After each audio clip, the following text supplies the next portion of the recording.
오늘 하나님이 주신 말씀은 열왕기하 18장 17절에서 37절의 말씀입니다. 열왕기하 18장 17절에서 37절의 말씀입니다. 성경에는 여러 명의 왕들이 등장을 하게 됩니다.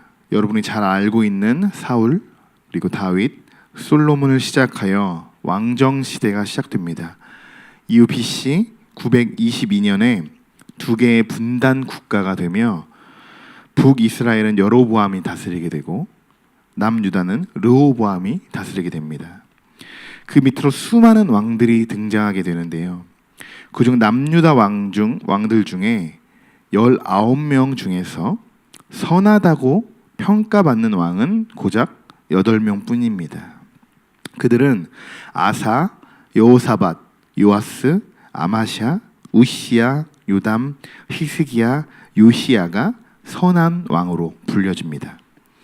그들이 선한 왕으로 평가되는 이유는 그들은 모두 다윗이 걸어갔던 그 길을 똑같이 걸어갔기 때문입니다.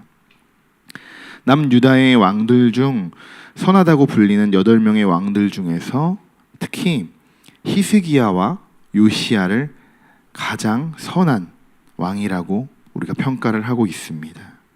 그렇게 평가하는 가장 큰 이유는 바로 히스기야와 요시야만 이방 산당들을 제거했기 때문입니다.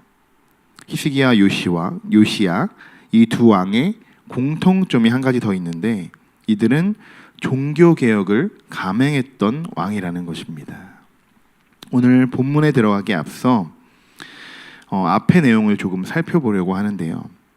열왕기하 18장 1절에서 8절의 내용은 히스기야의 종교개혁에 대한 내용이 나옵니다. 히스기야의 종교개혁의 내용을 살펴보면 일단 그는 산당을 헐어버렸고 돌 기둥 등을 부수었고 아세라 목상을 찍어버렸고 그리고 모세가 만든 놋뱀도 산산조각으로 깨트려버렸습니다. 그리고 요시야의 종교개혁을 우리가 살펴보면 성전 수리를 명령했다가 율법책을 발견했고 이후 율법을 낭독하고 언약의 갱신으로 성전 정화를 단행했습니다. 그리고 바알과 아세라와 하늘의 1월 성신을 위하여 만든 모든 그릇을 파기했고 히스기야와 마찬가지로 산당을 헐고 불사르고 빻아서 가루로 만들었습니다. 성도 여러분, 히스기야와 요시야 이 두 왕의 행적을 보시면서 어떤 생각이 드시나요? 하나님이 이 두 왕을 더 사용하시고 세워주시는 데는 반드시 이유가 있을 텐데 그 이유가 무엇일까 생각해 보게 되었습니다. 히스기야가 종교개혁을 할 수 있었던 이유는 바로 오직 하나님만을 신뢰했다는 것입니다. 그는 하나님께만 매달렸고 하나님을 배반하는 일이 없이 모세에게 명령하신 계명들을 준수했고 히스기야가 어디로 가든지 하나님께서 함께 해주셨으며 형통하게 해주셨다는 것입니다. 성도 여러분, 하나님을 신뢰하십니까? 그렇다면 우리도 히스기야와 요시야처럼 하나님의 선한 백성으로 살아갈 수 있는 것입니다. 하나님께 축복받는 삶, 우리 인생에서 우상들을 제거하고 예배자의 모습으로 바로 설 수 있는 것은 하나님을 신뢰함으로부터 나오는 것입니다. 신뢰하지 않고 우리가 기도할 수 없습니다. 신뢰하지 않고 하나님 앞에 순종할 수 없습니다. 신뢰하지 않고 하나님 앞에 온전한 예배를 드릴 수 없습니다.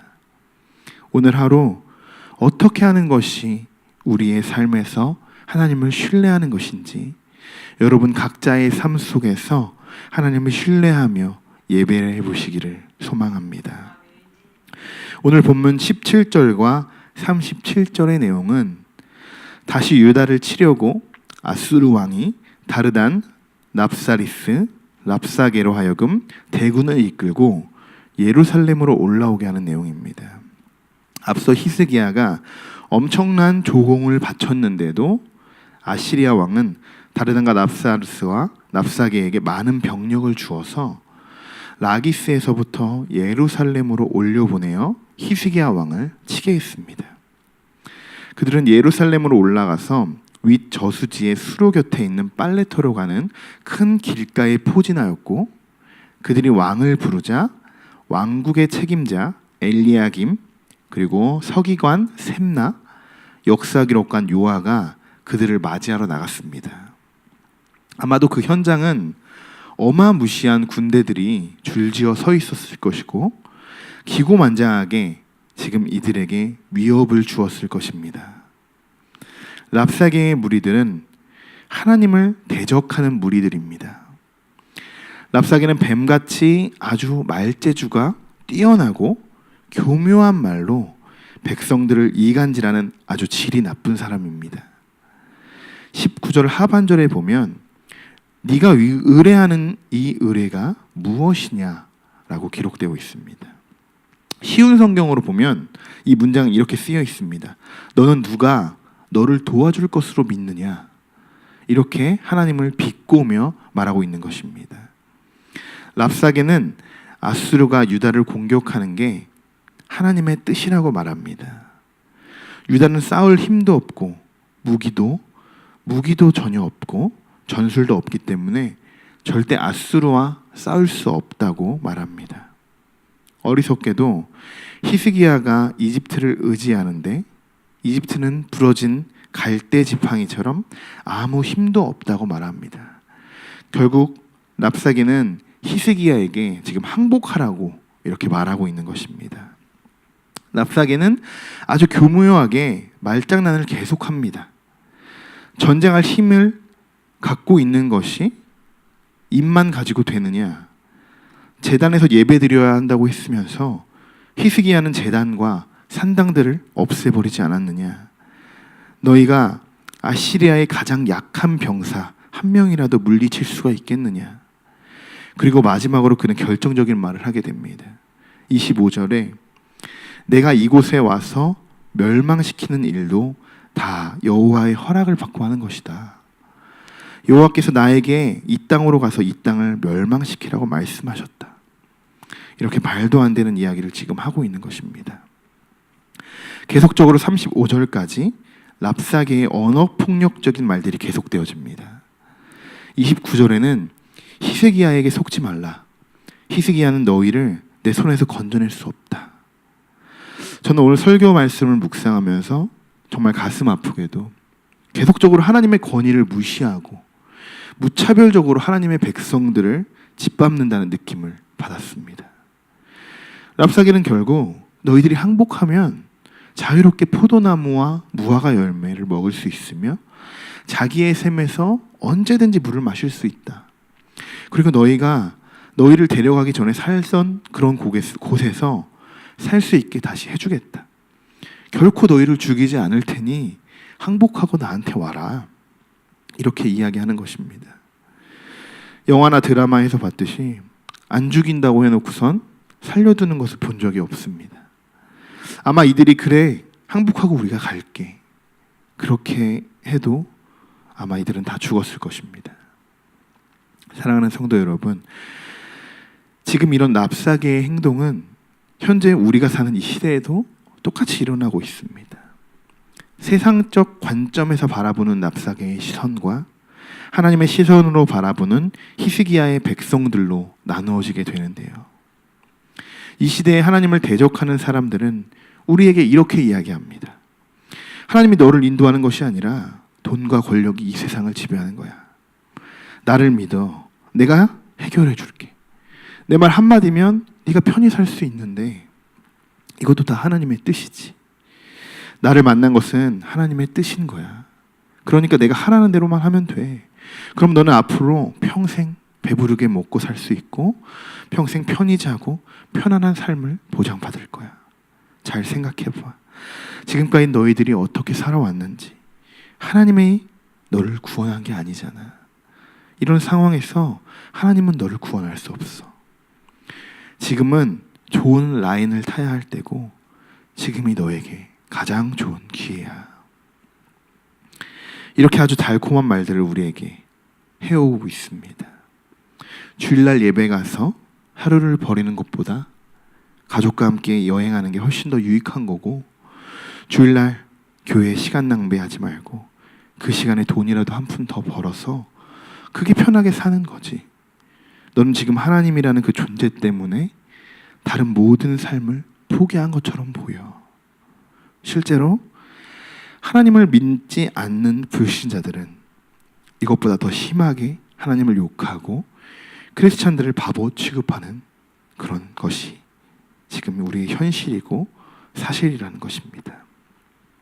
화가 나지만 그들의 마음도 이해합니다. 하나님의 놀라운 비밀은 하나님을 만나본 사람만이 아니까요. 여러분은 이런 납사개와 같은 반응에 어떻게 응대하시겠습니까? 하나님을 욕하는 자들과 치고받고 싸워서 다시는 하나님을 욕되게 하지 못하게 만드는 것이 맞을까요? 엘리야김, 셈나, 요아 이 세 사람은 랍사개의 교묘한 말에 어떻게 반응했을까요? 36절을 보시면 알 수 있습니다. 우리 36절을 우리 같이 한번 읽어볼까요? 그러나 백성이 잠잠하고 한마디도 그에게 대답하지 아니하니 이는 왕이 명령하여 대답하지 말라 하였습니다. 아멘. 이들의 반응은 잠잠했습니다. 한마디도 하지 않았습니다. 랍사개의 말에 어떤 말도 대답하지 않았습니다. 그들은 침묵했습니다.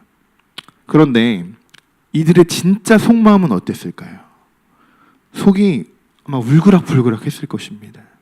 말도 안 되는 말로 불신을 조장하고 우리 공동체를 지금 분열시키려고 하고 우리 스스로 하나님을 배신하게 하려는 이 랍사개의 말꼬임에 이들은 속이 굉장히 흥분한 상태였을 것이고 엄청난 화를 지금 참고 있었을 것입니다.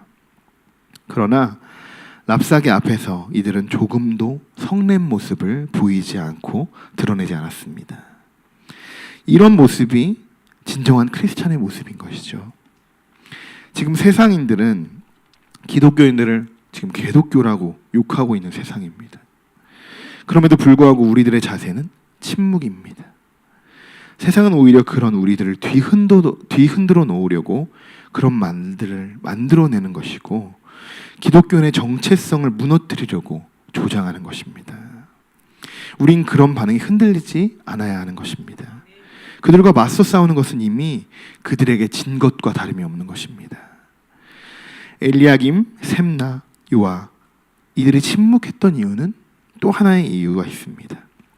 침묵하라는 히스기야의 왕의 명령이 있었기 때문입니다.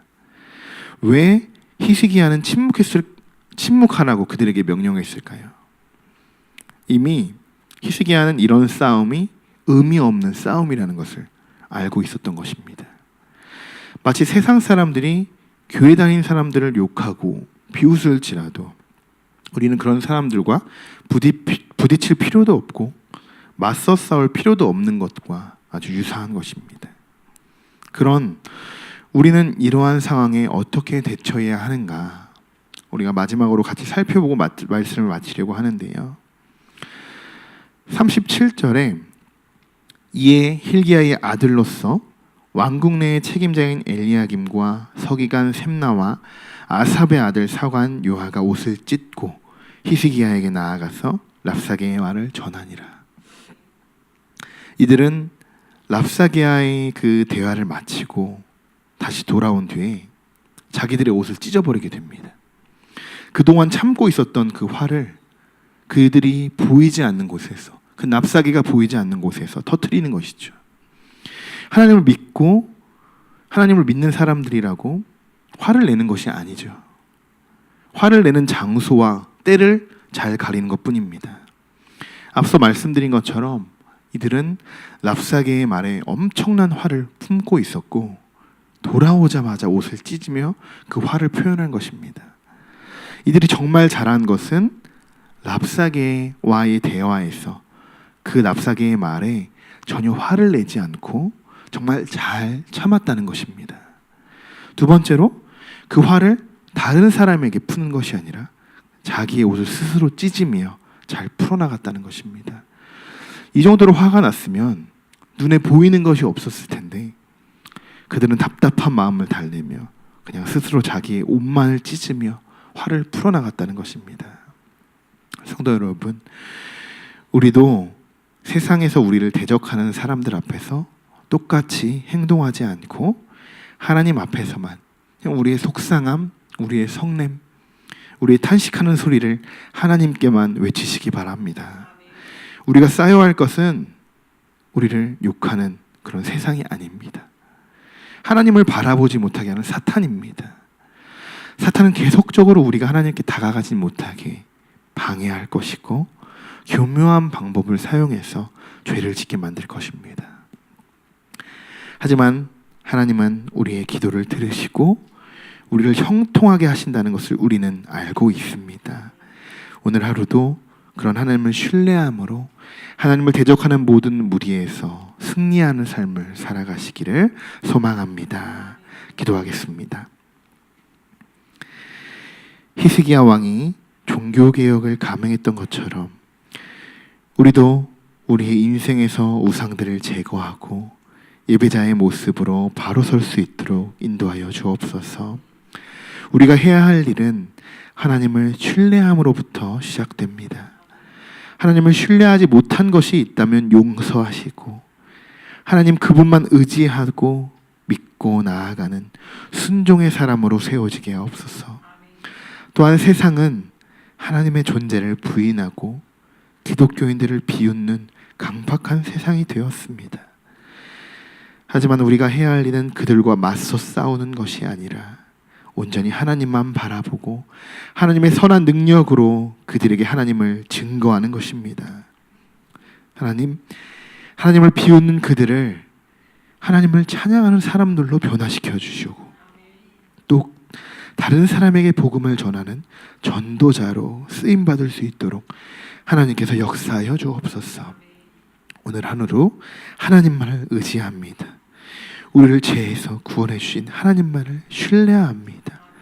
우리의 모든 삶 주님께 맡겨드리며 우리의 모든 것 예수 그리스도의 이름으로 기도드립니다. 아멘.